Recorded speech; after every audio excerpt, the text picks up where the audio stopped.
फैजाबाद धरना नजरसानी case, supreme court ने हुकूमती फैक्ट फाइंडिंग कमेटी को गैर कानूनी करार देकर मुस्तरद कर दिया।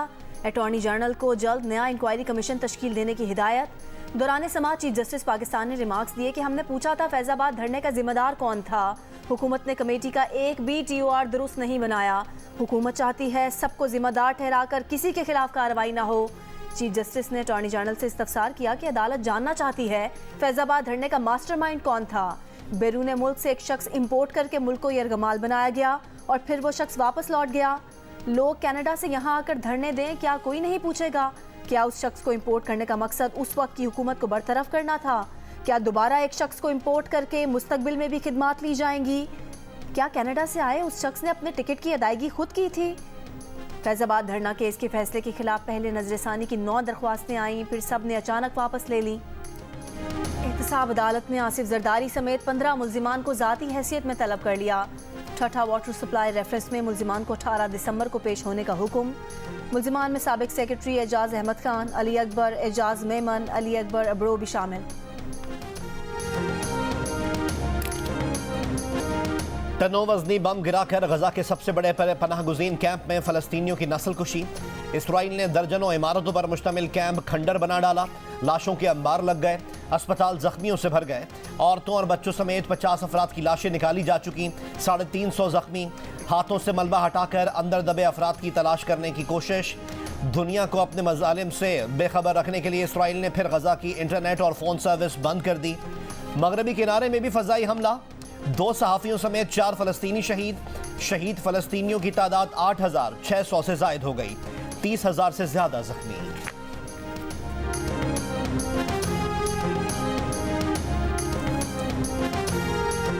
इसराइल ने गजा में अपने 9 फौजियों की हलाकत की तस्दीक कर दी। हमास का कहना है कि गजा में घुसने की कोशिश करने वाली इसराइली फौज की 22 गाड़ियां तबाह की गईं।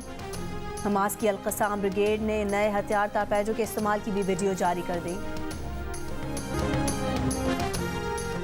जनूबी अमरीका के ममालिक बोलिविया, कोलंबिया और चिली का इसराइल से सफारती ताल्लुकात ख़त्म करने का ऐलान। इसराइल से अपने सुफरा वापस बुला लिए। अक़वाम मुत्तहिदा इंसानी हकूक़ कमीशन के न्यूयॉर्क ऑफिस के सरबराह क्रैक मुखैबर मुस्ताफ़ी। मुखैबर फ़लस्तीन में इंसानी हकूक़ की पामालियाँ रोकने में अक़वाम मुत्तहिदा की नाकामी पर बतौर एहतजाज मुस्ताफ़ी हुए। कहा, गजा में जो हो रहा है वो हर लिहाज से नस्ल कुशी है। हद यह है कि अमरीका, बरतानिया और बेशतर यूरोपियन ममालिक फ़लस्तीनी नस्ल कुशी का सियासी और सिफारती जवाब फराहम कर रहे हैं। अमरीकी वज़ीर ख़ारजा के इसराइल के लिए फंडिंग का दिफा करने पर लोग सीख पा। सेनेट में एंटनी ब्लिंकन ने बात शुरू की तो मुजाहिरीन ने गजा पर हमलों के खिलाफ नारे लगा दिए। कई मुजाहिरीन ने फ़लस्तीनी खून की अलामत के तौर पर हाथों पर सुर्ख रंग लगा रखा था। इसराइल फ़लस्तीन जंग से मुतालिक बयान पर बरतानिया की लेबर पार्टी के सरबराह कीयर स्टार्मर को हुजूम ने घेर लिया। जंग बंदी की हिमायत न करने पर शदीद नारेबाजी। लंदन के लिवरपूल स्टेशन पर इसराइली जहारियत के खिलाफ मुजाहिरीन का धरना। बांग्लादेश के जीत से पाकिस्तान के सेमीफाइनल में रसाई की उम्मीदें बरकरार। बांग्लादेश को 7 विकेट से हराकर एक बार फिर 5वीं पोजीशन हासिल कर ली। फ़खर जमान ने 7 छक्के और 3 चौके लगाकर मैच विनिंग इनिंग्स खेली। बांग्लादेश वर्ल्ड कप से बाहर। पॉइंट्स टेबल पर भारत पहले, जनूबी अफ्रीका दूसरे, न्यूजीलैंड तीसरे और ऑस्ट्रेलिया चौथे नंबर पर मौजूद। आज जनूबी अफ्रीका का मुकाबला न्यूजीलैंड से होगा।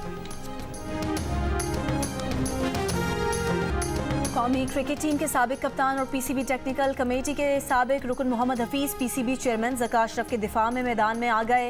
एक इंटरव्यू में कहा कि एशिया कप और वर्ल्ड कप की टीम बनाने के लिए चेयरमैन PCB ने कप्तान बाबर आजम और चीफ सेलेक्टर इंज़मामुल हक को मुकम्मल आज़ादी दी थी।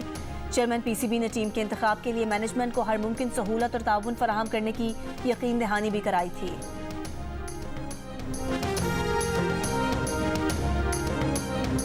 इंटरबैंक में डॉलर 53 पैसे महंगा होकर 282 रुपए का हो गया।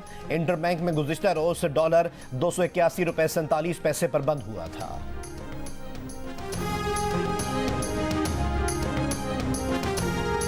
मोहलत खत्म। FBR का टैक्स गोशवारे जमा करवाने की तारीख में मजीद तौसी ना देने का फैसला। इनकम टैक्स कमिश्नर्स को दरख्वास्त देने पर गोशवारे जमा करवाने की तारीख में तौसी का इख्तियार होगा। वफाकी हुकूमत का पेट्रोलियम मसनूआत की कीमतें बरकरार रखने का फैसला। 1 नवंबर से पेट्रोल और डीजल की कीमतों में कोई रद्दोबदल नहीं किया गया। डीजल पर लीवी 55 रुपए से बढ़ाकर 60 रुपए फी लीटर कर दी गई। साबिक वज़ीर आज़म को मैंने बनवाया था लेकिन इन्होंने काम नहीं किया। आसिफ अली जरदारी की नवाबशाह में एमायदीन से गुफ्तगू, बोले साबका हुकूमत ने आवाम के लिए काम नहीं किया जबकि पीपल्स पार्टी ने हमेशा आवाम के लिए काम किया है। हुकूमत मिली तो नवाबशाह में एग्रीकल्चर यूनिवर्सिटी और पुलिस यूनिवर्सिटी बनाने का वादा।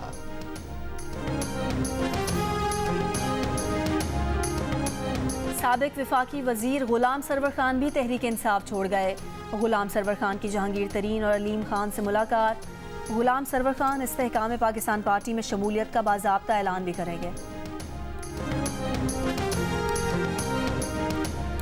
पाक बहरिया के ज़ेर इंतज़ाम चौथे इंटरनेशनल नॉटिकल कॉम्पिटिशन का आगाज़। कश्ती रानी, तैराकी और समंदर में जान बचाने और सीमैनशिप के मुकाबले शामिल। इफ्तिताही तकरीब पाकिस्तान नेवल अकेडमी मनोड़ा में मुनक़िद। आज़रबाईजान, चीन, इंडोनेशिया, इटली, सऊदी अरब, ओमान और तुर्की की टीमें भी शरीक। इवेंट 3 नवंबर तक जारी रहेगा। गिलगित बल्तिस्तान का 76वां यौम आज़ादी। 1947 में डोगरा इस्तिबदाद को शिकस्त देने की खुशी। पूरे जीबी में आम तातील। लोगों की तारीखी चिनार बाग में शहदा की यादगार पर हाजिरी। आज़ादी के हीरोज़ की कब्रों पर फूल चढ़ाए। मरकजी परेड के लिए आर्मी हेलीपैड जोटियाल में तैयारियां मुकम्मल। बच्चों ने इलाकाई धुनों पर खूबसूरत रक्स पेश किए। रिवायती पोलो समेत मुख्तलिफ खेलों के मुकाबले और तकरीबात।